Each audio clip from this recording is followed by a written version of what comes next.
सो email दरखेम जो है इनका बर्थ होता है 1858 में एंड डेथ होती है 1917 में। इनका डेट ऑफ बर्थ याद रखना जरूरी है क्योंकि कई बार पूछ लेता है कि पहले कौन से थिंकर हैं फिर कौन से थिंकर हैं। ठीक है, पहले हमारे पास ऑगस्ट कॉम्टे हैं, उसके बाद स्पेंसर हैं, देन हमारे पास कार्ल मार्क्स आएंगे, देन दरखेम आएंगे। ठीक है, थोड़ा सा ये सीक्वेंस में रख लीजिएगा, आपको मैं करवा भी दूंगी। हालांकि हमें अलग अलग है कि दरखिम वेबर देन कार्ल मार्क्स है, बट वैसे देखा जाए इनकी डेट ऑफ बर्थ के अकॉर्डिंगली पहले हमारे पास कार्ल मार्क्स है फिर दरखिम है। अब ये इंपॉर्टेंट थिंकर इसलिए हैं क्योंकि ये साइंटिफिक मेथड का यूज करे हैं सोसाइटी का स्टडी करने के लिए, पहली बात ये।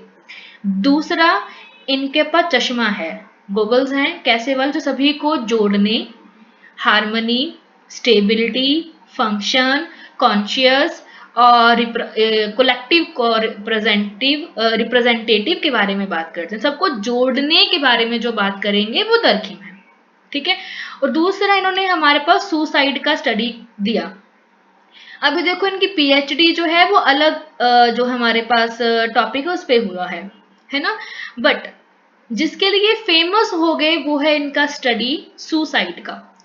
और हालांकि इन्होंने ये जो टॉपिक है वो उठाया है साइकोलॉजी से, सुसाइड साइकोलॉजी का टॉपिक है ना, तो बट उसको पिक करके ये हमारे सोशियोलॉजी के अंदर लेकर आए और बोला कि जो सुसाइड है वो किसी पर्सनल का मैटर नहीं है, कि आप अपने माइंड से अपने आप को नहीं मारते हैं, सोशल फैक्टर आपको इन्फ्लुएंस करते हैं तब जाके आप सुसाइड करते हैं। अब यहाँ पे दो चीजें, आपको ये डेफिनेशन पेपर में आ सकती है कि किसने बोली है। ठीक है, दूसरा टाइपिफिकेशन जो चार इनकी दी हुई हैं सुसाइड को लेकर वो आ सकती हैं आपको। ठीक है, चलो तो यहाँ पे हमारे पास है एक पर्सन और ये सोसाइटी।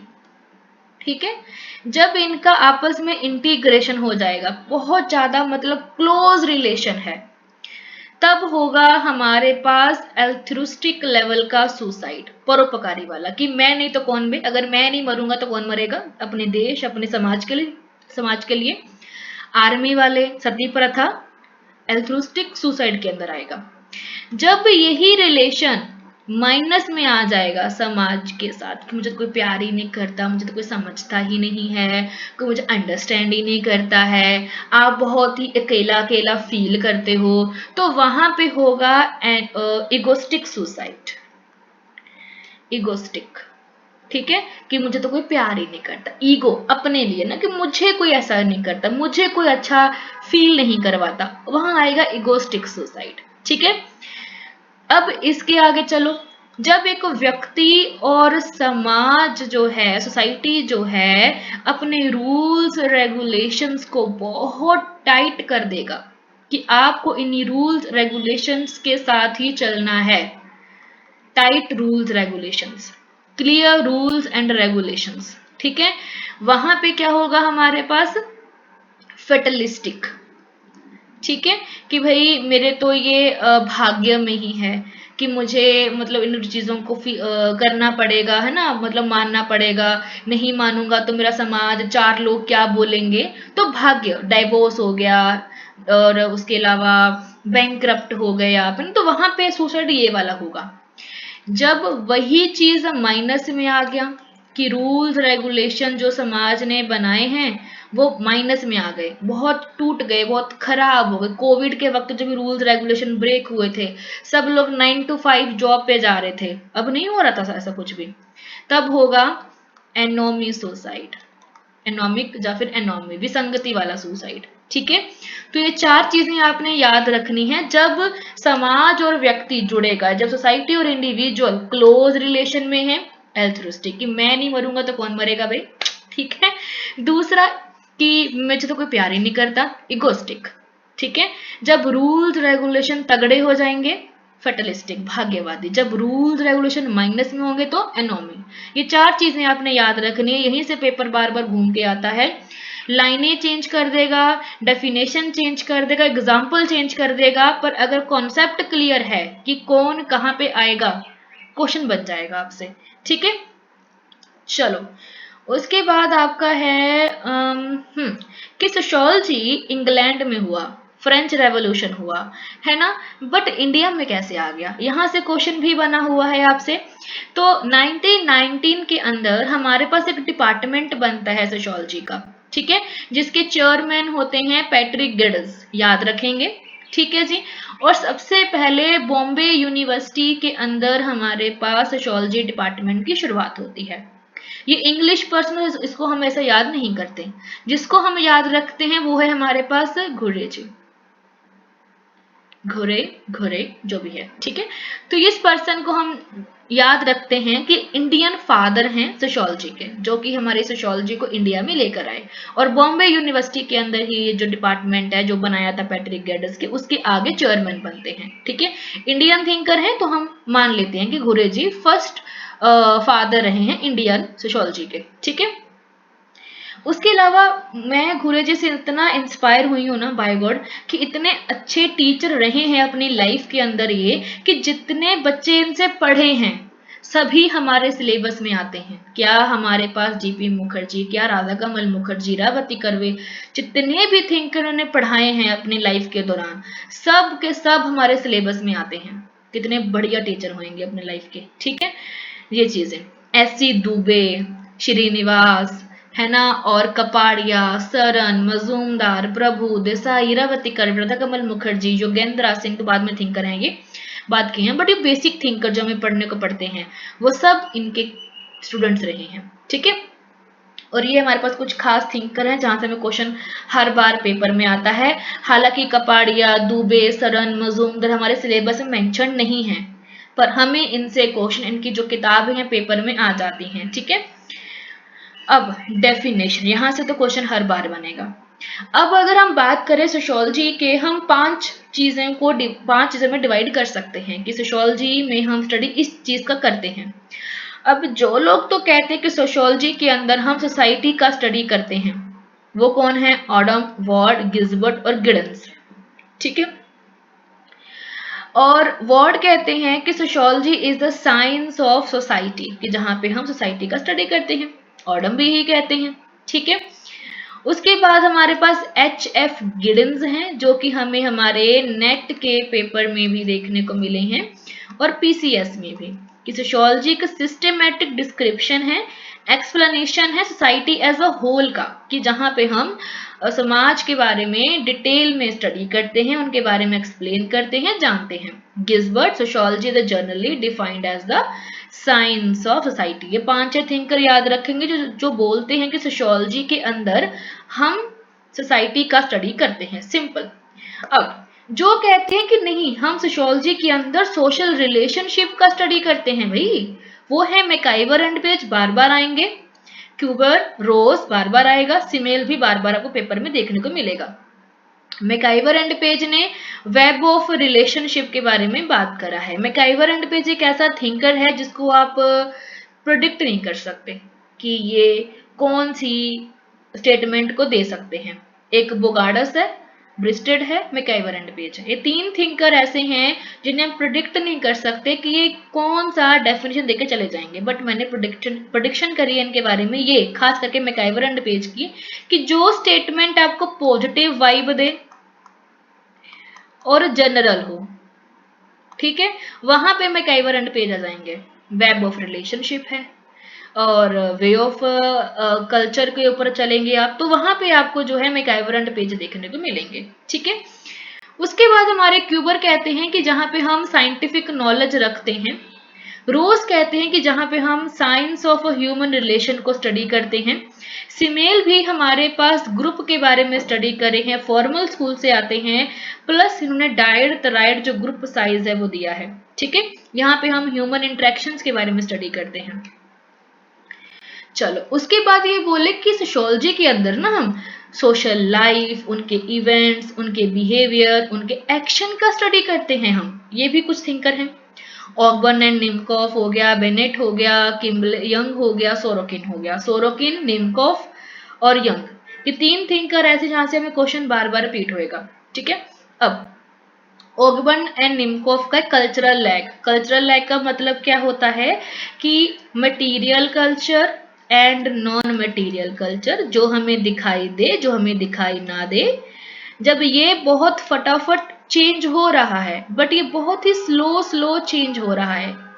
मटेरियल कल्चर फटाफट चेंज हो रहा है, पर नॉन मटेरियल धीरे धीरे चेंज हो रहा है, स्लोली चेंज हो रहा है। इन दोनों के हम गैप को क्या बोल देंगे? Cultural lag. कल्चरल लैग, ठीक है। और इसमें हम एग्जाम्पल याद रखेंगे आईफोन का। सभी के पास आईफोन है, बट फिर भी कास्ट को लेकर, कलर को लेकर, रेस को लेकर दिमाग में एक क्या है, थोड़ी कंजशन सा रहता है कि हमने अपनी कास्ट के बाहर शादी नहीं करना, उस कलर से हमने दोस्ती नहीं करनी है, ये चीजें रहती हैं। हमने आईफोन ले लिया, हमने अच्छे ब्रांड के कपड़े भी पहन लिए, बट सोच वैसी की वैसी ही है। बिलीव, कस्टम, रूल्स सब वैसे के वैसे ही हैं। This is the meaning of a cultural lag, ठीक है। यहाँ पे ये बोले कि सोशियोलॉजी के अंदर हम साइंटिफिक स्टडी करते हैं सोशल लाइफ का। बेनेट एंड ट्यूमन कहते हैं कि सोशियोलॉजी के अंदर हम स्ट्रक्चर का, फंक्शन का स्टडी करते हैं। यंग कहते हैं कि यहाँ पे हम उनके लोगों के बिहेवियर का, कैसे ग्रुप के अंदर वो अपने एक्शंस करते हैं, उनका हम स्टडी करते हैं। अब एक और बंदे हैं जो कहते हैं कि हम सिर्फ ग्रुप का स्टडी करते हैं सोशियोलॉजी के अंदर, ओनली टू ग्रुप। ये जॉनसन है। एंड जॉनसन भी थिंकर आपको सिर्फ और सिर्फ दिखेगा कोटेशंस के अंदर ही, वो भी इसमें ग्रुप कि जॉनसन ने क्या दिया है, ये जो डेफिनेशन ग्रुप के बारे में आ रखा है वो किसने दिया है। तो यहाँ पे सोशियोलॉजी के अंदर हम सोशल ग्रुप का स्टडी करते हैं, किसने कहा? जॉनसन ने कहा है। अब इंट्रैक्शन, कि दो लोगों के बीच में इंट्रैक्शन होता है, उनका स्टडी होता है, उनके बीच में क्या इंटर रिलेशनशिप है, क्या कंडीशन है, क्या कॉन्सिक्वेंसेज हैं, क्या परिणाम है, उनका हम स्टडी करते हैं। तो गिन्सबर्ग आएगा, वेरी वेरी इंपॉर्टेंट, यहाँ से भी क्वेश्चन बना हुआ है नेट में, ठीक है जी। अब सबसे इजी टॉपिक, इसके फीचर्स क्या हैं। तो सबसे पहले साइंटिफिक स्टडी करता है, लोगों के बिहेवियर का, ग्रुप्स का, इंडिविजुअल का, उनके रिलेशनशिप का, सभी का स्टडी कर देता है, ठीक है जी। सोसाइटीज कैसे बनी हैं, कैसे ऑर्गेनाइज हुई हैं, कैसे चेंज हुई हैं, इन सभी के बारे में हमें बता देता है सोशियोलॉजी, ठीक है। अब इसके अंदर हम क्या करते हैं? सिस्टमेटिक स्टडी करते हैं हर चीज को, बिकॉज हम यहाँ पे साइंटिफिक वे में social group, social behaviour, social relationship का स्टडी करते हैं। यहाँ पे डाटा हम गैदर करेंगे, उसे एनालाइज करेंगे पैटर्न वे में, देन कंक्लूजन निकाल देंगे, ठीक है। देन हम यहाँ पे सोशल रिलेशनशिप पे फोकस करते हैं, कैसे बनता है ग्रुप, इंडिविजुअल, इंस्टीट्यूशन में कैसे लोगों के रिलेशनशिप बनते हैं, कैसे वो आपस में इंटरेक्ट करते हैं, इनके बारे में हम जानते हैं। और जो इंस्टीट्यूशंस हैं वो कैसे अपने लोगों के ऊपर अपना प्रभाव डालता है, कैसे उनका बिहेवियर, एटीट्यूड, आइडेंटिटीज को शेप करता है, इनके बारे में आइडिया लगाते हैं हम। उसके अलावा सोसाइटल कॉन्टेक्स्ट के अंदर कि यहाँ पे जो स्ट्रक्चर है, नॉर्म्स हैं, वैल्यू हैं, इंस्टीट्यूशंस हैं, वो कैसे एक व्यक्ति के इंटरेक्शंस को, उसकी जिंदगी को, उसकी लाइफ को भी चेंज कर देता है, उसका हम स्टडी कर देते हैं।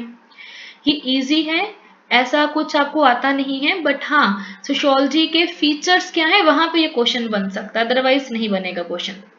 पैटर्न एंड जनरलाइजेशन, कि भाई यहाँ पे हम पैटर्न देखते हैं। सपोज कि कोई व्यक्ति है, उसका जो सोशल बैकग्राउंड है वो कैसा है, क्रिमिनल वाला है, नॉन क्रिमिनल वाला है, उस पैटर्न को समझने के लिए हम सोशियोलॉजी के अंदर जो थ्योरीज हैं, रिसर्च है, उसका यूज करते हैं, ठीक है। कोई घटना घटी है, कोई चीज हैपन हुई है, उसको समझने के लिए भी हम इसका यूज करते हैं, ठीक है।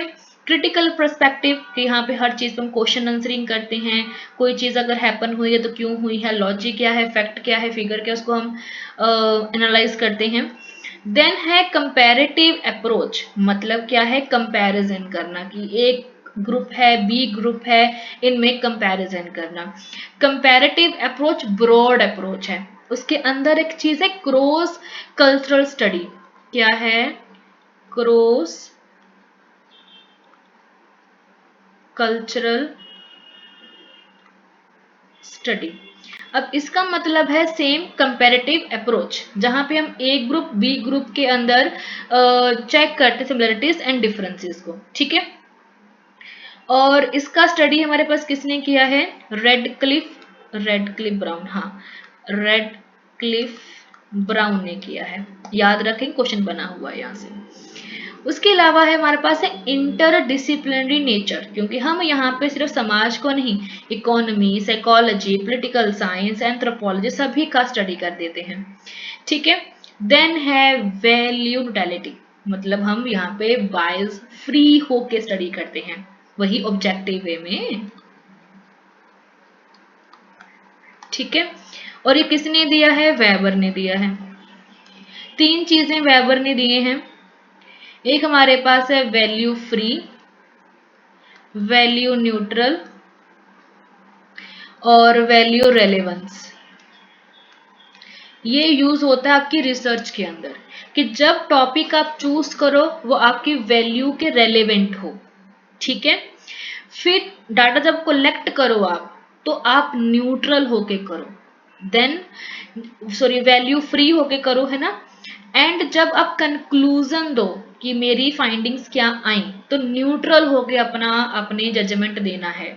ये नहीं डाटा मैंने इकट्ठा करा है तो मेरा जो आंसर है मेरे ऑब्जेक्टिव के बेस पे ही आएगा, सेम टू सेम ही आएगा, ऐसा नहीं, जो आया है वही आप लिखोगे न्यूट्रल होके, ठीक है। दिस इज द वे जो हमारे वेबर ने बोला है रिसर्च के अंदर, ठीक है, ऑब्जेक्टिव स्टडीज करने के लिए बोला है उन्होंने, ठीक है। उसके बाद हमारे पास है प्रैक्टिकल एप्लीकेशन, बिकॉज हम यहाँ पे criminal justice, health care, education, community इसके बारे में जानते हैं, और हम डाटा इकट्ठा करते हैं, फील्ड वर्क करते हैं, पॉलिसी के बारे में स्टडी करते हैं, तो हमें जो जो मिला डाटा इकट्ठा करते वक्त उसको हम प्रैक्टिकली एप्लीकेशन लगाते हैं कि इसका जो रेलेवेंट है वो क्या होगा, स्ट्रेटेजीज क्या हो सकती हैं इसको और बढ़िया करवाने के लिए। जैसे टॉपिक जो मेरा एनईपी का है ना, तो एनईपी के अंदर मैं क्या कर रही हूँ, इन्वेस्टिगेट कर रही हूँ, स्ट्रेटेजीज देख रही हूँ कि एनईपी कैसे प्रॉपरली इम्प्लीमेंट हो सकता है हमारे कॉलेजेस के अंदर, all over the Punjab universities के अंदर, है, तो वो चीजें हम देख रहे हैं। तो प्रैक्टिकल एप्लीकेशन होता है सोशियोलॉजी की थ्योरीज के साथ। देन सब्जेक्ट मैटर, कि ये जो हमारे पास सोशियोलॉजी है ये बहुत वाइड रेंज में काम करता है, फैमिली, एजुकेशन, रिलीजन, पॉलिटिक्स, हर चीज पे यूज हो जाता है, ठीक है। सोशल इनइक्वालिटी है, culture, social change, culture deviance, globalization, हम सोशियोलॉजी के अंदर किसी का भी स्टडी कर सकते हैं। जो मेरे टॉपिक्स रहे हैं, पहले टॉपिक था मेरा पीएचडी का डोमेस्टिक वायलेंस ऑन मेन, कि मेन के ऊपर डोमेस्टिक वायलेंस कैसे हो रहा है, फिर वो चेंज हुआ, फिर हुआ स्पिरिचुअलिटी वाला रिलीजन को लेकर, फिर वो भी चेंज हुआ बिकॉज फिलोसफिकल हो जाना था, फिर मेरा पॉलिसी वाला बना एनईपी 2020, तो एजुकेशन आया, ठीक है। उसके बाद हमारे पास स्कोप, स्कोप का मतलब है कि अगर हम सोशियोलॉजी को देखें, समझें, पढ़ें, तो ये कहाँ तक जा सकता है, इसकी बाउंड्री क्या हो सकती है, कहाँ तक अपने जो पैर पसार सकता है ये, तो anthropology, psychology, economy, political science and other social sciences, हम हर जगह पे इसको पढ़ सकते हैं, हर जगह इसको देख सकते हैं, क्योंकि यहाँ पे हम सोसाइटी का स्टडी करते हैं। सोसाइटी हमें पॉलिटिकल साइंस, इकोनॉमी हर जगह पे देखने को मिल जाती है, ठीक है जी। तो ये माइक्रो लेवल और मैक्रो लेवल, माइक्रो का स्टडी करने वाले हमारे वेबर हैं और मैक्रो का स्टडी करने वाले हमारे दरखेम हैं, ठीक है। माइक्रो मतलब कि 1 to 1 interaction, face to face interaction, व्यक्ति के बारे में बात होगा, इंडिविजुअल के बारे में बात होगा। मैक्रो होल सोसाइटी, जो कि सोसाइटी के बारे में बात करेगा, उसकी स्टडी करेगा, ठीक है। चलो, अगर हम वाकई देखें तो हमारे गिन्सबर्ग ने बोला कि यहाँ पे हम रिलेशनशिप इंटेंशनल है या फिर अनकॉन्शियस है, उन सभी का हम स्टडी करते हैं। ये गिन्सबर्ग ने बोला कि सोशियोलॉजी के अंदर हम लोगों के जो रिलेशनशिप हैं वो जानबूझ के बने हैं या फिर अनजाने में बने हैं, उनका हम यहाँ पे स्टडी करते हैं, ठीक है। उसके अलावा हमारे पास क्या रहता है, should only focus on the interactions based on the rational choices, ठीक है। एक्ट ऑफ विल, कुछ कहते हैं कि नहीं, हम यहाँ पे स्टडी करते हैं कि जो रैशनल चॉइसेस पे होता है, कि जो हम खुद चाहते हैं कि हम किसी से बात करें, कोई रिलेशनशिप बनाएं, है ना, उसका हम स्टडी करते हैं यहाँ पे। बट कुछ कहते हैं कि नहीं, हम यहाँ पे जो अनकॉन्शियसली बन जाते हैं कि हम रास्ते में जा रहे थे, कोई मिल गया, बातचीत हो गई, दोस्ती हो गई, उस पे हम स्टडी कर सकते हैं। बट कुछ कहते हैं कि नहीं, जो रिलेशनशिप किसी ना किसी फैक्ट या किसी ना किसी कारण से बने हैं, एक्ट ऑफ विल से बने हैं, उनका हम यहाँ पे स्टडी करते हैं। ठीक है, दिस इज, तो यहाँ पे ये है कि हमारे पास जो रिलेशनशिप है ना, वो हमारे ट्रेडिशन, हमारी हैबिट, हमारे इमोशन, हमारे अनकॉन्शियसली वे में बन जाते हैं, जो अपने आप से हो जाते हैं। ऐसा नहीं है कि हमने कुछ जानबूझ के बनाया रहता है। रैशनल चॉइस थिंकिंग भी है, रैशनल चॉइस हमारे पास अप्रोच भी रही है। उसके अलावा रैशनलाइजेशन वेबर का है। एक है हमारे पास है एक्सचेंज थ्योरी, एक्सचेंज थ्योरी, हालांकि ये इकोनॉमी का पार्ट है, इकोनॉमी, इकोनॉमिक्स का पार्ट है एक्सचेंज थ्योरी, बट इसको हम लेके चल सकते हैं सोशियोलॉजी के अंदर भी। इसमें क्या होता है कि एक व्यक्ति दूसरे व्यक्ति से बात करता है अपने सेल्फिश के लिए। अब सेल्फिश नेगेटिव मत सोचना, ऐसे ही सेल्फिश मतलब कि अपने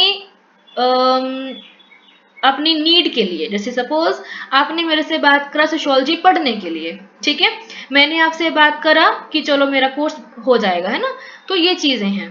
तो ये क्या है हमारे पास है एक्सचेंज थ्योरी, कि एक बंदा दूसरे बंदे से बात करता है फॉर देयर सेल्फिश, ठीक है, for their will, for their reason, for their knowledge, many more things हम यहाँ पे ले सकते हैं। This is exchange theory. आपके यहाँ ये भी नेट के अंदर बहुत बार रिपीट हुआ है। किसने दिया? पीटर ब्लाउ ने दिया है, पीटर ब्लाउ करके थिंकर है, उन्होंने दिया है, ठीक है। चलो, sociology therefore studied both rational and non rational. अब ये किसने दिया है? परेतो ने। अब ये परेतो कौन है? परेतो हमारे पास मार्क्स हैं एलीट्स के, ठीक है, ये एलीटों के बारे में, जो अमीर लोग हैं उनके बारे में बहुत बात करते हैं, परेतो। परेतो हमारे पास साइक्लिकल थ्योरी के अंदर भी आते हैं, ठीक है जी। एलीट थ्योरी भी दिए हैं, ठीक है जी, ठीक है। इसके अलावा हमारे पास मोजर की मिलर हैं, वो भी एलीट थ्योरी दी है, परेतो ने भी दिया है, शायद मॉस का है, थोड़ा मैं कंफ्यूज कर रही हूँ, ठीक है। तो एलीट थ्योरी में परेतो आ गए, चीज याद रख लेना। साइक्लिकल में भी है, दूसरी चीज। तीसरा, इनको हम बोलते हैं एलीटों के मार्क्स, मतलब कि कार्ल मार्क्स हैं अमीरों के। इन्होंने बोला कि जो हमारी रिलेशनशिप होते हैं, इंट्रैक्शंस होते हैं ना, वो रैशनल होते हैं या फिर नॉन रैशनल होते हैं। जैसे कि आपने और मैंने बात करा सोशियोलॉजी के रिगार्डिंग, तो ये रैशनल कम्युनिकेशन हुआ, रैशनल इंट्रैक्शन हुआ। ऐसे खामखा हम कोई बात कर रहे हैं फालतू की, कि पता है मेरे कॉफी फट गई, मेरा पेज फट गया, ऐसी कोई रैंडम बात कर रहे हैं, वो नॉन रैशनल है, ठीक है, याद रखेंगे। Next is sociology therefore studies both, पढ़ लिया हमने। चलो, तो यहाँ पे हम क्या देखते हैं, एक्सप्लोर करते हैं डेवलपमेंट, रेजिस्टेंस एंड ट्रांसफॉर्मेशंस को, ठीक है।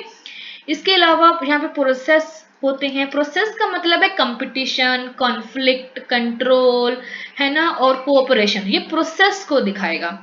Institution, family, education, political science, sorry polity, economy, education को दिखाएगा। ग्रुप, ग्रुप ही होता है, ठीक है। चलो, उसके अलावा हमारे पास क्या आ जाएगा, हमारे पास दो मेन स्कूल हैं। स्कूल का मतलब कि सोशियोलॉजी के अंदर हमारे पास दो स्कूल्स रहते हैं, मतलब जो एक माइक्रो वाले होंगे और एक मैक्रो वाले होंगे। जो कहेंगे कि हम इंडिविजुअल का स्टडी करेंगे भाई, एक बोलेंगे नहीं हम तो पूरे समाज का स्टडी करेंगे, ठीक है। ये दो चीजें हैं जिनको हम आगे चलेंगे, और आगे इनकी ब्रांचेस बहुत बढ़ जाएंगी, बट मेन दो ही हैं। जो कहेंगे या तो हम व्यक्ति का स्टडी कर रहे हैं, बोलेंगे दूसरे बोलेंगे नहीं हम पूरे समाज का स्टडी कर रहे हैं, सिंपल। तो एक है स्पेशलिस्ट या फिर फॉर्मल वाले, दूसरा है सिंथेटिक। सिंथेटिक से याद रखेंगे हम एक कपड़ा जो कि बहुत ही धागों वाला, रेशम वाला रहता है, टूटता नहीं, जो फटता नहीं है, ऐसे, जो कि पूरे होल को दिखाता है, ठीक है, सोसाइटी को दिखाता है, यूनिटी को दिखाता है, ठीक है। चलो, अब हम पढ़ेंगे फर्स्ट माइक्रो और फॉर्मल स्कूल वाला। अब माइक्रो में क्या है हमारे पास, जो स्पेसिफिक सब्जेक्ट मैटर के ऊपर काम करते हैं।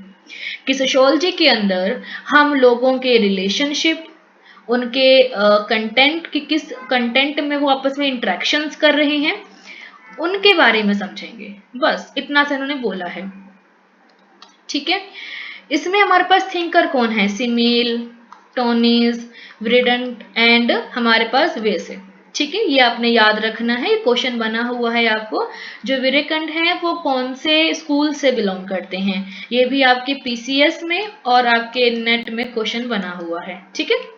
चलो, तो फर्स्ट हमारे पास है फॉर्मल स्कूल। क्या होता है फॉर्मल स्कूल? वो जो लोगों के इंटरेक्शन, जैसे कि कोऑपरेशन होगा, कंपटीशन होगा, कॉन्फ्लिक्ट होगा, है ना, उनके बारे में स्टडी करेगा कि दो लोगों के बीच में कैसा रिलेशन है, कोऑपरेशन है, कंपटीशन है या कॉन्फ्लिक्ट है, ठीक है।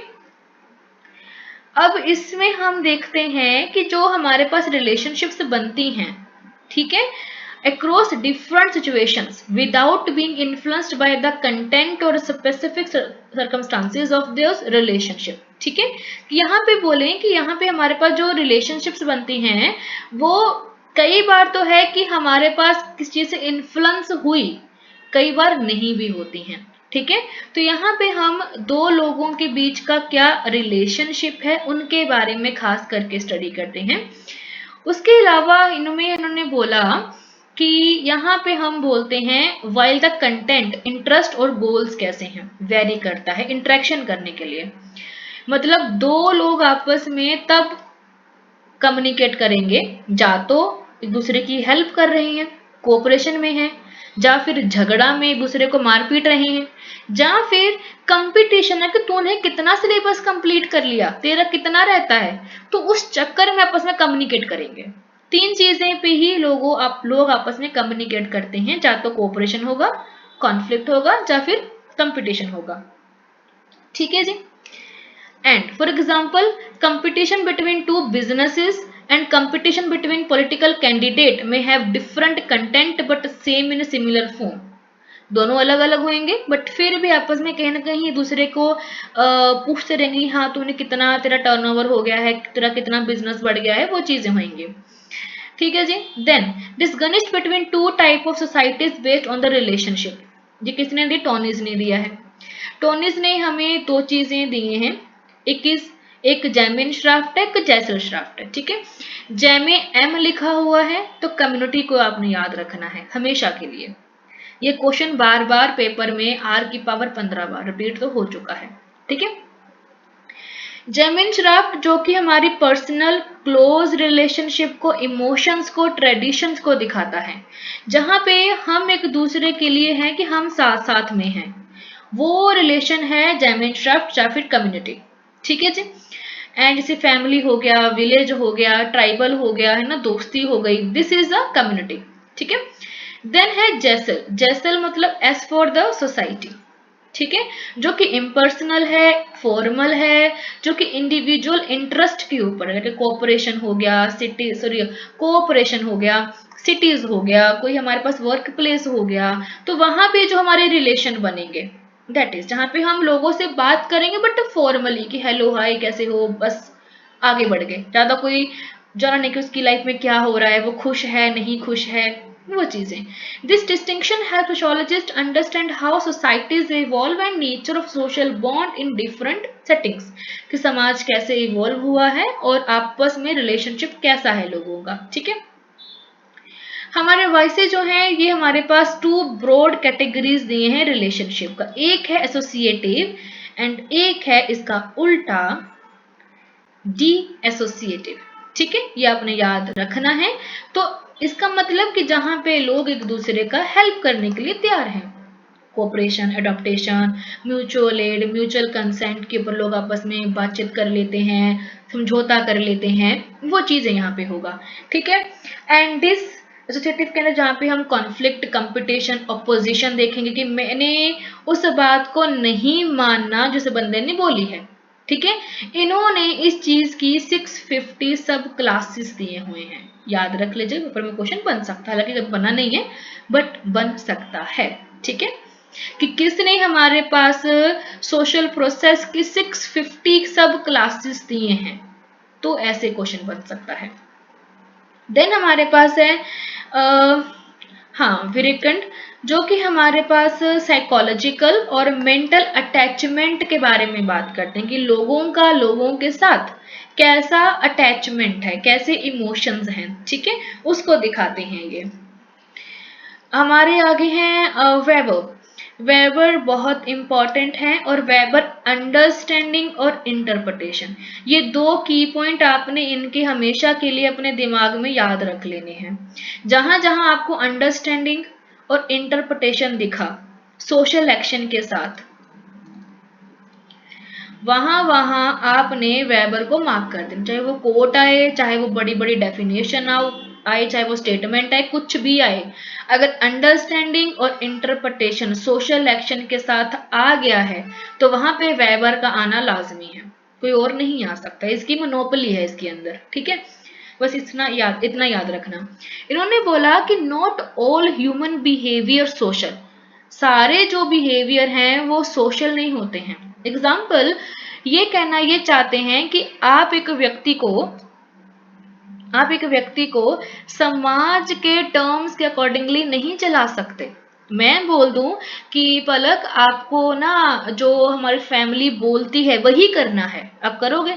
नहीं करोगे, क्योंकि आपका अपना माइंड है, अपना थॉट प्रोसेस है, आपका अपना टाइम और प्राइवेसी है, अपना सिस्टम है, तो आप अपने माइंड के अकॉर्डिंगली, अपने स्लॉट के अकॉर्डिंगली, अपने फ्री टाइम के अकॉर्डिंगली वो काम करोगे। यही हमारे वेबर कहना चाहते हैं कि एक व्यक्ति जो है, एक ह्यूमन जो है, वो समाज के अकॉर्डिंगली नहीं बिहेव करता है जब वो नहीं कर सकता, ठीक है। और क्योंकि उसका अपना माइंड है, उसके अपने थॉट प्रोसेस, उसकी अपनी खुद की अंडरस्टैंडिंग और इंटरप्रिटेशन है, इसीलिए वो अपना अलग काम करेगा, ठीक है। इसीलिए हम सोशियोलॉजी के अंदर इंडिविजुअल का स्टडी करते हैं। दूसरा, हम वेबर को इंटरप्रिटेशन के फादर मानते हैं, व्याख्या के फादर मानते हैं, याद रखेंगे। इन्होंने वृस्टहैन दिया हुआ है, हालांकि वृस्टहैन वेबर का नहीं है, डिल्थी का है, ठीक है। डिल्थे ने दिया है हमारे पास वृस्टहैन, बट ये है कि बाद में पॉपुलराइज करने वाले हमारे वेबर हैं, इसीलिए हम वृस्टहैन को वेबर से याद रखते हैं, ठीक है। इसमें एक एग्जांपल है, आपको वो जिंदगी भर के लिए याद हो जानी है। एक बंदे ने करा सुसाइड, पंखे से लटक गया बेचारा, ये पंखा है, लटक गया है ना, सुसाइड। अब मैं आपसे पूछूं कि पलक किसने जो सुसाइड है वो क्यों करा होगा?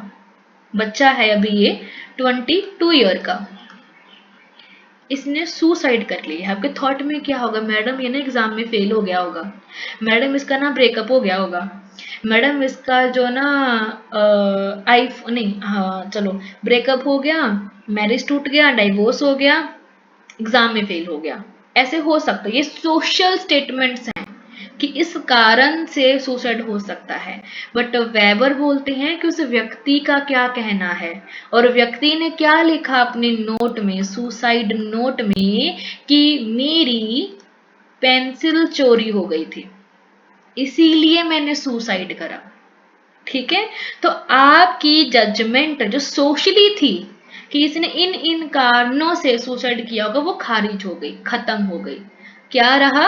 उस व्यक्ति का वो एक्शन क्यों हुआ है, वाई, उसे बोलते हैं हम इंटरप्रिटेशन, उसे बोलते हैं हम वर्स्ट हैंड, उसे बोलते हैं हम अंडरस्टैंडिंग, डीप अंडरस्टैंडिंग, ठीक है। ये हमारे वेबर ने बोला, ये हमारे पास जो फॉर्मल स्कूल के थिंकर हैं वो कहते हैं कि व्यक्ति के जो एक्शन है, रिलेशन है, उसका स्टडी करना, और एक व्यक्ति का एक्शन वैसा क्यों है, वो बात हमारे वेबर ने बोली है। I hope this is clear कि एक व्यक्ति का एक्शन को समझना, एक व्यक्ति ने वो एक्शन क्यों करा है, ये वेबर का है, ठीक है। अब हम चलते हैं सिंथेटिक स्कूल पे।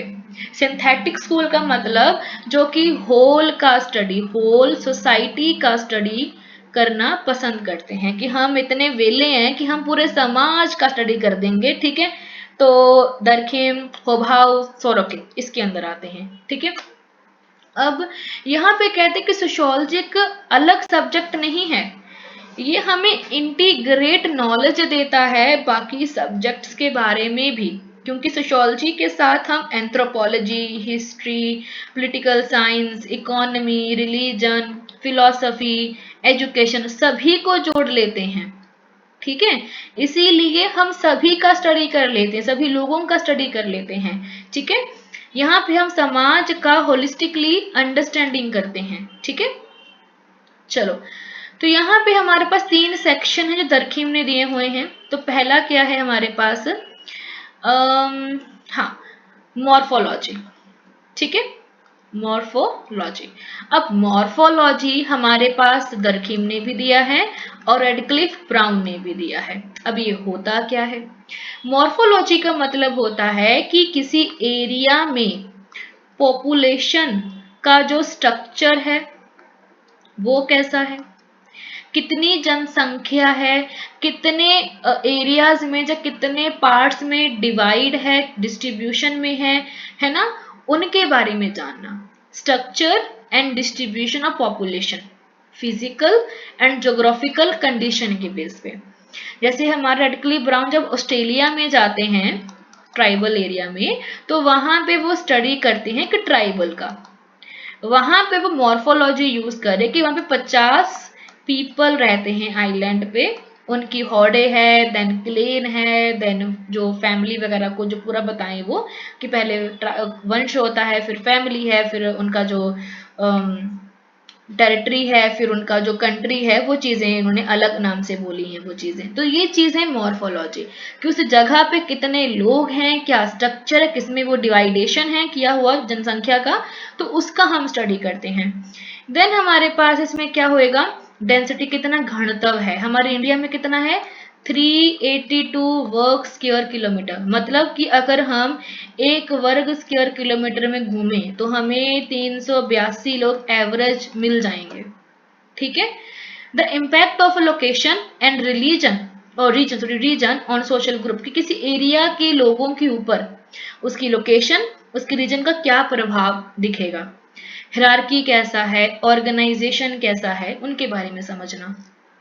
देन है फिजियोलॉजी, वहां पे जो संस्थाएं हैं, इंस्टीट्यूशंस हैं, उनके क्या फंक्शन है, उसका ओरिजिन कैसे हुआ, like religion, morals, law, economy, education, वो कैसे लोगों को शेप करते हैं, उनके बिहेवियर को, उनके लाइफ को चेंज करते हैं, उन सभी का स्टडी कर, उनके फंक्शंस क्या हैं, क्योंकि हर एक संस्था का अपना काम होता है, अपना रोल है एक लोगों की लाइफ के अंदर, तो वो कैसे समाज में स्टेबिलिटी और चेंज लेकर आता है।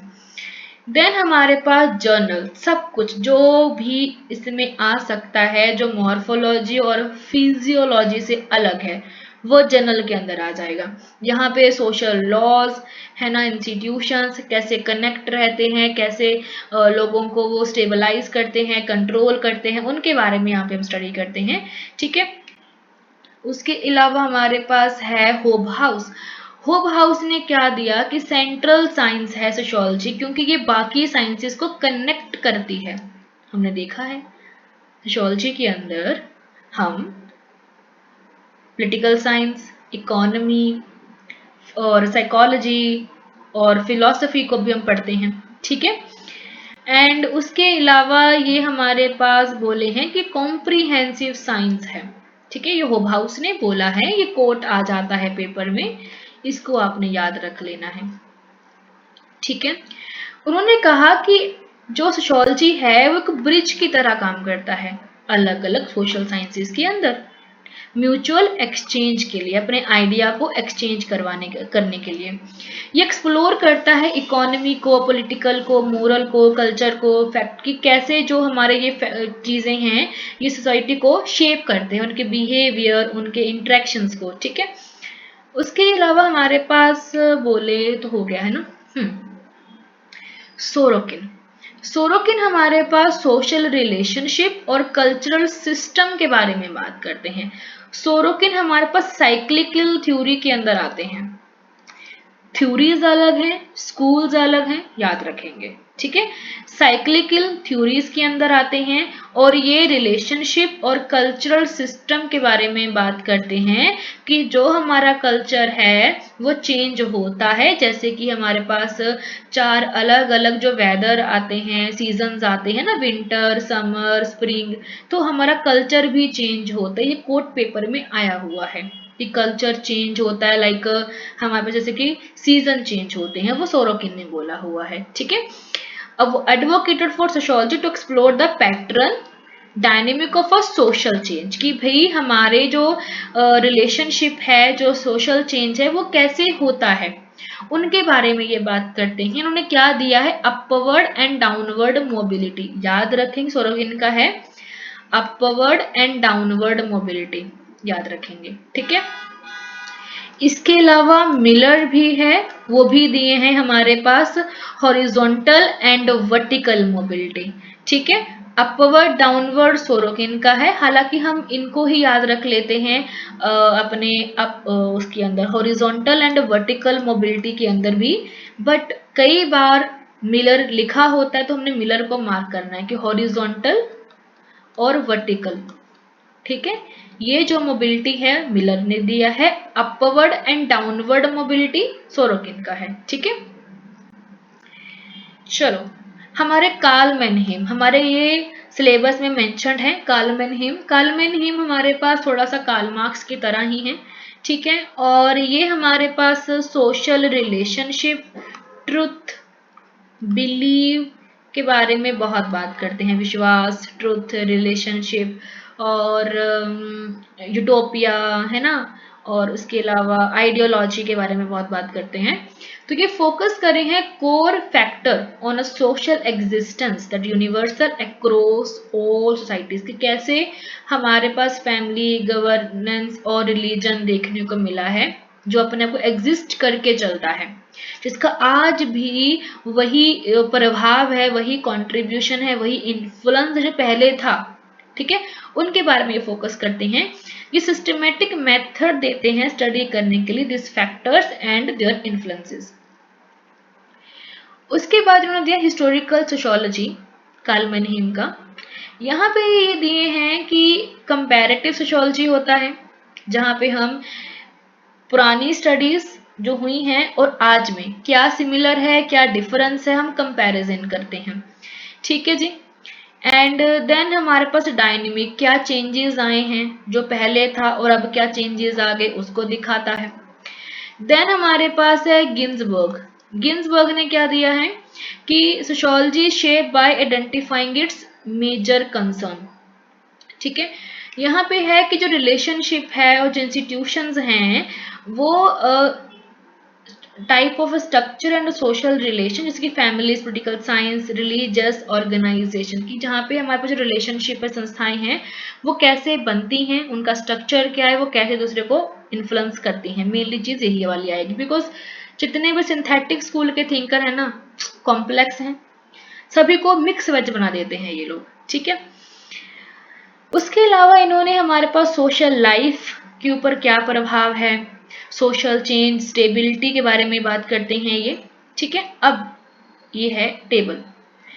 फॉर्मल स्कूल जो है सोशल रिलेशनशिप को दिखाएगा, 1 to 1, फेस टू फेस, ये होल समाज को दिखाएगा। ठीक है। इसमें हमें थिंकर देखने को मिलेंगे सिमेल, टॉनिस, वेस, है ना, यहाँ पे दरखेम, मेनहीम, होबहाउस, Ginsberg and weber also.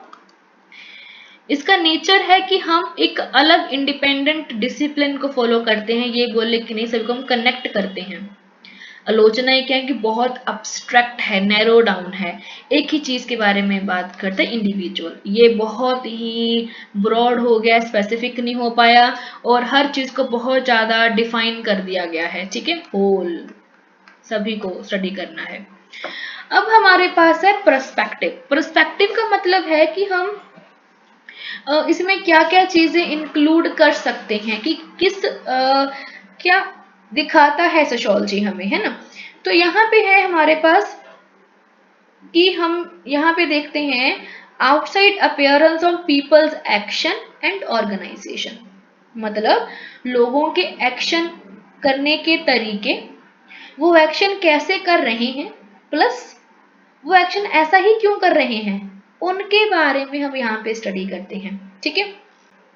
Then in the way of looking at the society and the social behavior subject matter of a sociology, ये हमारे पास उनके बिहेवियर को भी स्टडी करवाता है। Identifying pattern of social behaviour, कि उनका बिहेवियर ऐसा क्यों है, क्योंकि वो उस एरिया से बिलोंग करते हैं। अगर आप मेरे को देखो, थोड़ी सी मेरी आवाज भारी है, तेज बोलने वाली है, थोड़ी खड़नी भी लग सकती है बिकॉज ऑफ पंजाबी लैंग्वेज, है ना।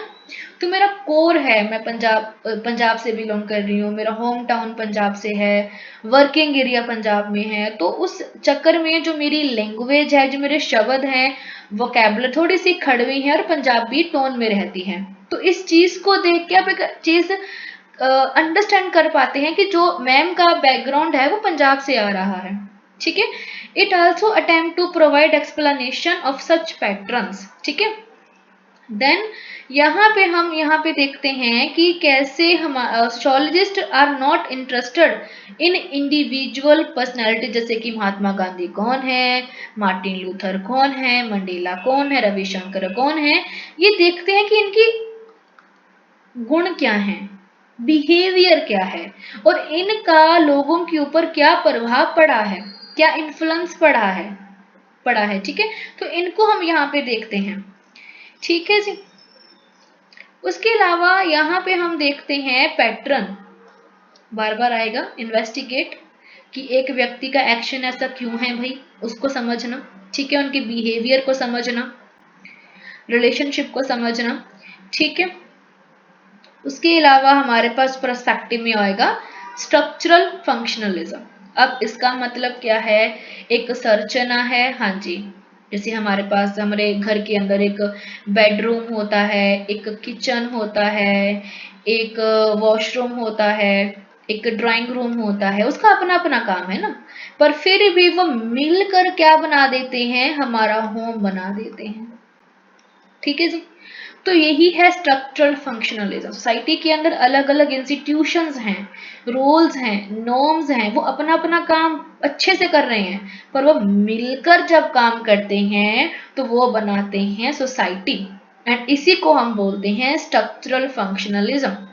स्ट्रक्चर ये बन गया हमारा, एक पूरा ढांचा खड़ा हो गया कि ये बेडरूम है, वॉशरूम है, किचन है ना, सब चीजें हैं, और इनके अपने अपने फंक्शन भी हैं। ठीक है।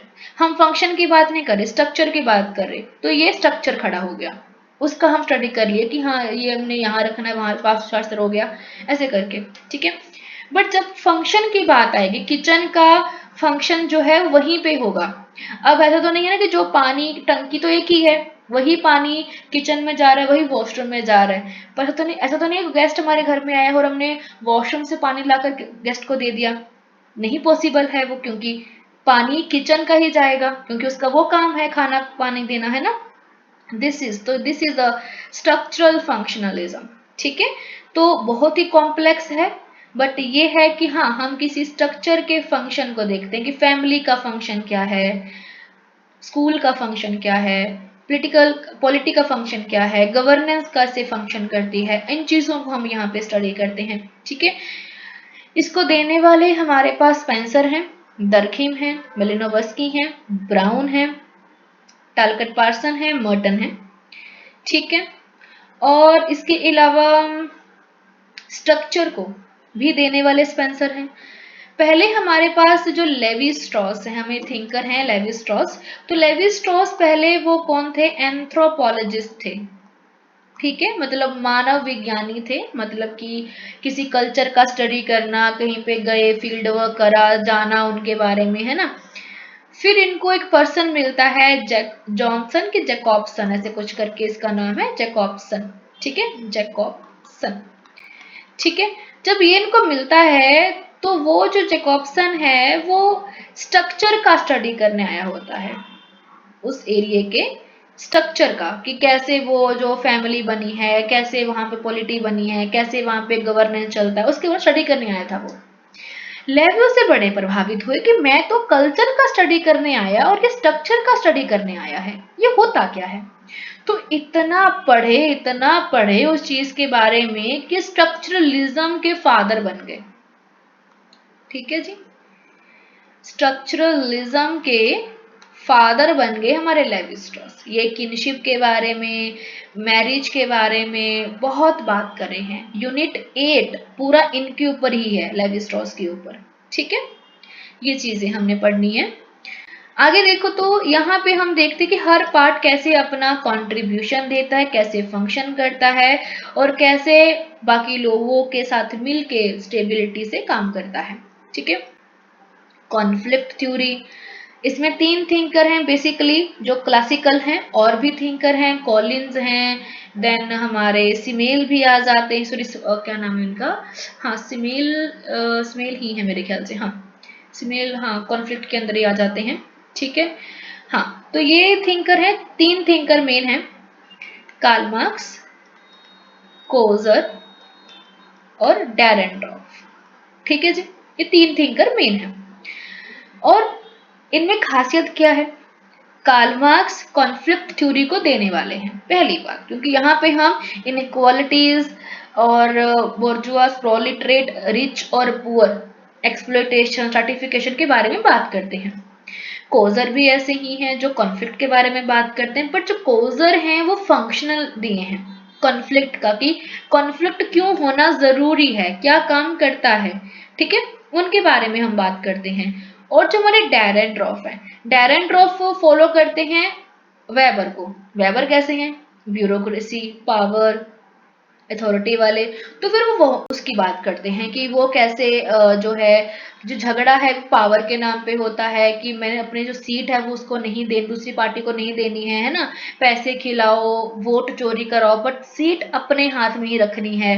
तो वो चीजें जो रहती हैं। ठीक है, तो कार्ल मार्क्स का जो थ्योरी है, कॉन्फ्लिक्ट थ्योरी है, वो मार्क्सिस्ट थ्योरी है। ठीक है, ये आपने याद रख लेना है। एंड कॉन्फ्लिक्ट के अंदर का जो झगड़ा होगा, एक बोलेगा कि मैंने नॉर्थ में जाना है, दूसरा बोलेगा मैंने साउथ में जाना है, इनके इंटरेस्ट ब्रेक होंगे और हमें कॉन्फ्लिक्ट देखने को मिलेगा।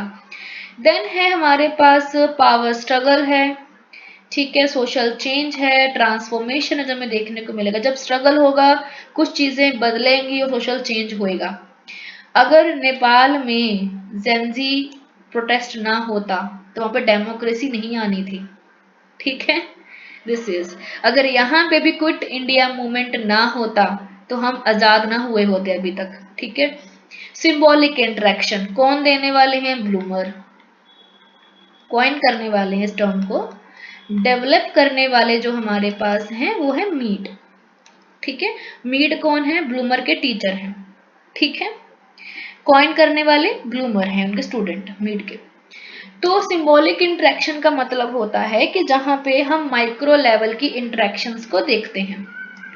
जैसे कि मैं आपको पढ़ा रही हूँ, आपको इंग्लिश भी आता है, आपको हिंदी भी आता है, आपको पंजाबी भी आता है, तो आप मेरी लैंग्वेज को, मेरे इस अल्फाबेट को, मेरे सिंबल्स को, मैंने एस लिखा है, मैंने ओ लिखा है, मैंने जेड लिखा, समझ पा रहे हो। सिंबॉलिक इंट्रैक्शनिज्म, जो कि जेस्चर के बेस पे, सिंबल के बेस पे, क्लू के बेस पे, मैंने बोला मैंने खाना खा लिया, मेरे सिर में दर्द हो रहा है ना, मेरी आंखों में दर्द हो रहा है, तो मैं बोली नहीं पर इशारा कर दिया मैंने। तो this is a symbolic interactionism. Symbol के नाम पे हम लोगों से इंट्रैक्शन करते हैं। आपको यहाँ पे 3-4 थिंकर आएंगे, ब्लूमर, मीड, गोफमैन, ठीक है, और कुले। कुले है और गॉफमैन है। ये आपको 1-2-3-4 थिंकर देखने को मिल जाएंगे। ठीक है, उसके बाद हमारे पास यहाँ पे क्या होता है कि हम लोगों की रियलिटीज, लोगों की जो इंटरप्रिटेशन है, उनके जो रिस्पॉन्ड हैं, उनको समझते हैं कि कैसे वो मीनिंग्स बनाते हैं, आपस में कम्युनिकेशन करते हैं, इंट्रैक्शंस करते हैं। इनके बारे में हम यहाँ पे समझते हैं कि कैसे एक मीनिंग दूसरे बंदे को अंडरस्टैंड होता है ना। मैंने बोला अगर को पंजाबी ना आती होती, मैंने पलक लिखा, मैंने पंजाबी में पलक लिखा, आपको अगर पंजाबी ना आती हो तो आपको ये समझ में भी नहीं आना कि मैंने क्या लिखा है। ठीक है, तो अगर मैंने ये लिखा, को हिंदी आता, समझ पा रहे हो कि मैंने पलक लिखा है। ठीक है। दिस इज, तो कैसे हम अपने सिंबल्स की मदद से आपस में इंटरेक्शंस करते हैं। अगर दूसरे पर्सन को उसका मतलब नहीं पता उस सिंबल का, तो वो प्रॉपरली इंटरेक्ट नहीं कर पाएगा। ठीक है। फेमिनिस्ट थ्योरी, इसका मतलब क्या है कि जहाँ पे हम फीमेल्स के बारे में, उनकी सेक्सुअलिटी, क्लास, रेस के बारे में जानते हैं, जेंडर के बारे में, इनइक्वालिटीज हैं, पावर डायनेमिक्स हैं, उनके बारे में समझते हैं। एक पूरा टॉपिक है आपके पास फेमिनिस्ट थ्योरी का, डिटेल में पढ़ेंगे अब अच्छे से। यहाँ से बहुत सारे क्वेश्चन आते हैं पेपर में। ठीक है जी। यहाँ पे जेंडर के जो रोल्स हैं, पैट्रियार्कल स्ट्रक्चर है, मार्क्सिस्ट पर्सपेक्टिव है, डिस्क्रिमिनेशन है, उनके बारे में पढ़ेंगे। बट एक चीज याद रखना, फेमिनिस्ट पर्सपेक्टिव को, जहाँ वुमेन के स्टेटस को सबसे पहले जो बताने वाली लेडी थी वो थी बॉसरप, बॉस लेडी। मैंने बॉस लेडी याद रखा हुआ है, तो बॉसरप थी, बॉस रब। ठीक है, RUP, मैंने बॉस लेडी याद रखा हुआ है, क्योंकि सबसे पहले वही लेडी थी जो बॉस बन के बताई कि वुमेन का स्टेटस क्या है इकोनॉमी के अंदर, क्या अपना कंट्रीब्यूशन वो दे सकती है, बट फिर भी उसे हाउस वाइफ बना के रखा गया है। ठीक है। देन है क्रिटिकल, फ्रैंकफर्ट स्कूल से हैं, जो कि हर एक थ्योरी की आलोचना करेंगे, क्या सही क्या गलत। ठीक है। इसमें Marxist theory, feminist theory, post structuralism भी हमें यहाँ पे देखने को मिल जाएंगे। बट हाँ, कि यहाँ जो क्रिटिकल थ्योरी है ना, ये इसके बाद चीजें हमें जो न्यू मार्क्सिस्ट है, फेमिनिस्ट थ्योरीज है, पोस्ट स्ट्रक्चरलिज्म है, वो देखने को मिला। और देन इसके अलावा जो है हमारे पास न्यू फंक्शनलिज्म भी। क्रिटिकल थ्योरी का मतलब है जो कि हर थ्योरी की आलोचना करता है कि ये थ्योरी में ये कमियां हैं और हम कुछ नया निकाल के लेकर आएंगे, वो होते हैं क्रिटिकल थ्योरी। ठीक है। इसमें हमारे पास फर्स्ट जनरेशन है, सेकंड जनरेशन है और थर्ड जनरेशन है। पढ़ेंगे डिटेल में जब हम पढ़ेंगे क्रिटिकल स्कूल को। ठीक है, क्रिटिकल थ्योरीज को। हॉकेमर, हॉकेमर हो गया और डॉर्नो हो गया, फर्स्ट थिंकर हैं, फर्स्ट जनरेशन के थिंकर हैं। सेकंड में हैबरमास है। तीसरे में फोम है, जहां से हमें क्वेश्चन आते ही आते हैं पेपर में। ठीक है। तो यहाँ पे हम आइडियोलॉजीज, रिलेशन, सोशल इनइक्वालिटीज के बारे में जानते हैं, समझते हैं, उनकी आलोचना भी करते हैं। ठीक है। Post modernism, post modernism modernism के जब मॉडर्निटी के बाद आता है। मॉडर्निज्म में क्या हुआ कि आपने वेस्टर्न कल्चर को अपनाया, अपनी थिंकिंग को चेंज किया, ट्रेडिशनल वे को चेंज किया, मॉडर्न थिंकिंग में ओपन माइंडेड में आ गए, है ना, ओपन माइंड हो गया, अपने आप को कर लिया। अब उसका भी एक्सटेंडेड वर्जन पोस्ट मॉडर्निज्म, जहां पे हम स्टेबल रियलिटी के ऊपर क्वेश्चन उठाते हैं। अब हम जो रील है, रील के ऊपर क्वेश्चन उठाते हैं कि जो रील में दिखाया जा रहा है वो रियल नहीं है।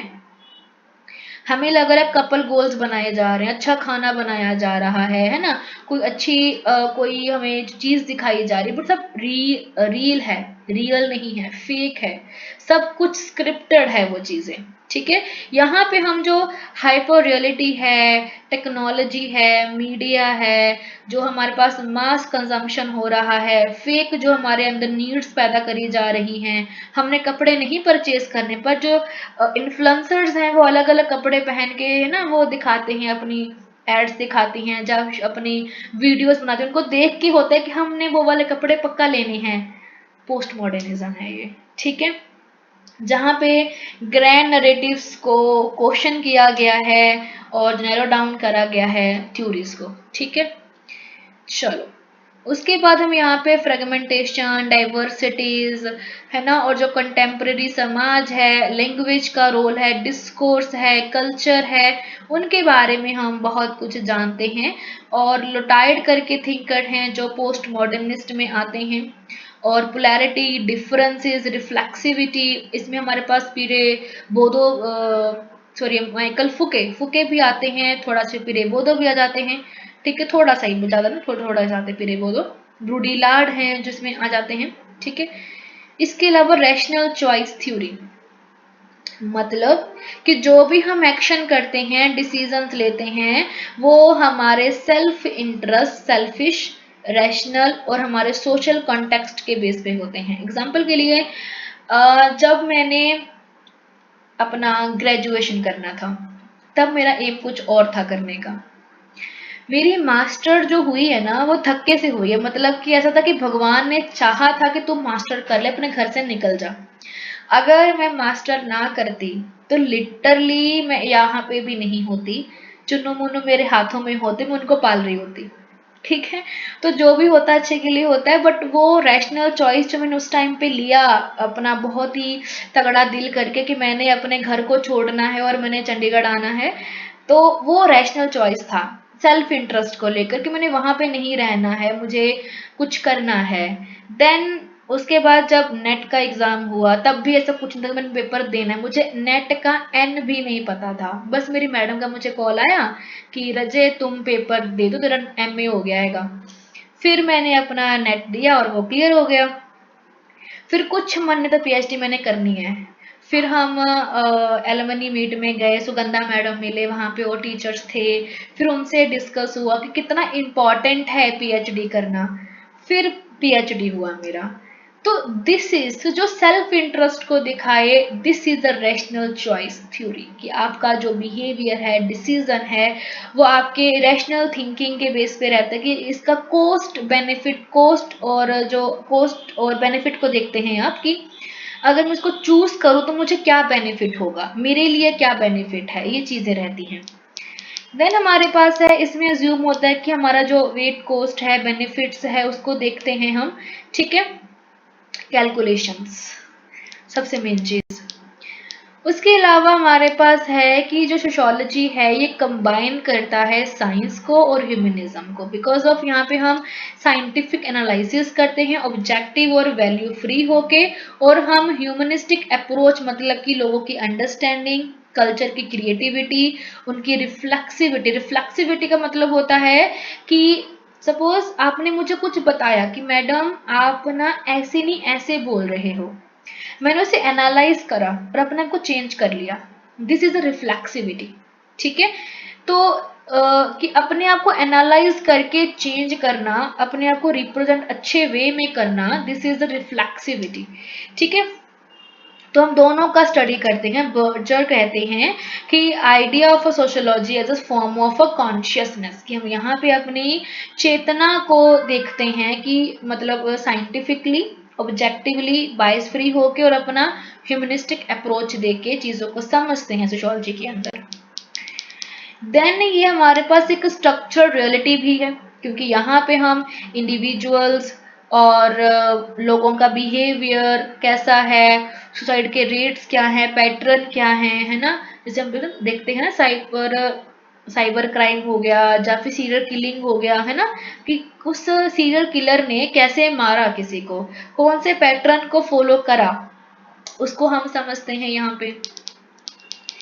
देन हम यहाँ पे इंडिविजुअल्स, लोग, एंड वो कैसे समाज को शेप करते हैं। सोसाइटी जो है वो इंडिविजुअल को शेप करती है और इंडिविजुअल सोसाइटी को शेप करता है। ठीक है, इसको हम यहाँ पे समझते हैं। ठीक है, दिस इज, एंड उसके अलावा गिडिंग्स ने दिया हुआ है, बिकॉज इन्होंने क्या दिया है, ड्यूअलिटी, ड्यूअलिटी ऑफ स्ट्रक्चर। ठीक है, कि सोसाइटी इंडिविजुअल को इन्फ्लुएंस करती है और इंडिविजुअल सोसाइटी को इन्फ्लुएंस करता है। यहाँ पे दिए हैं इंडिविजुअल को agency, individual is equal to a agency, structure is equal to a structure. ठीक है, society, society is equal to a structure.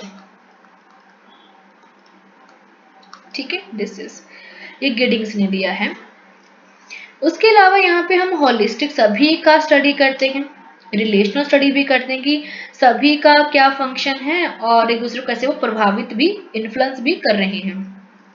Then हम यहाँ पे ह्यूमन बिहेवियर ग्रुप में कैसा रहता है, जैसे कि आप अपने किसी ग्रुप प्रोजेक्ट पे काम कर रहे हैं तो आपका बिहेवियर वहाँ पे कैसा है, कि एक ही पर्सन होता है जो मेंटर है ना, तो वही पूरा काम देखता है, बाकी लोग बस अपना हाथ लगाते हैं, हाँ जी ठीक है, टेप लगा दिया, कलर कर दिया, ठीक है ना। तो वो चीज़ है कि ग्रुप के अंदर ह्यूमन का बिहेवियर कैसा है, उसको हम यहाँ पे समझते हैं। साइंटिफिक है बट फिर भी ये प्रैक्टिकल पर्सपेक्टिव है, ऑब्जेक्टिव स्टडी करने के बावजूद भी हम यहाँ पे अंडरस्टैंड करते हैं समाज के व्हाट, हाउ एंड व्हेन को, वाई को, कि क्यों काम हुआ है, क्यों जरूरी है। ठीक है, ये एलन ट्रॉने ने दिया है। ठीक है, ये आपने याद रख लेना है। ठीक है,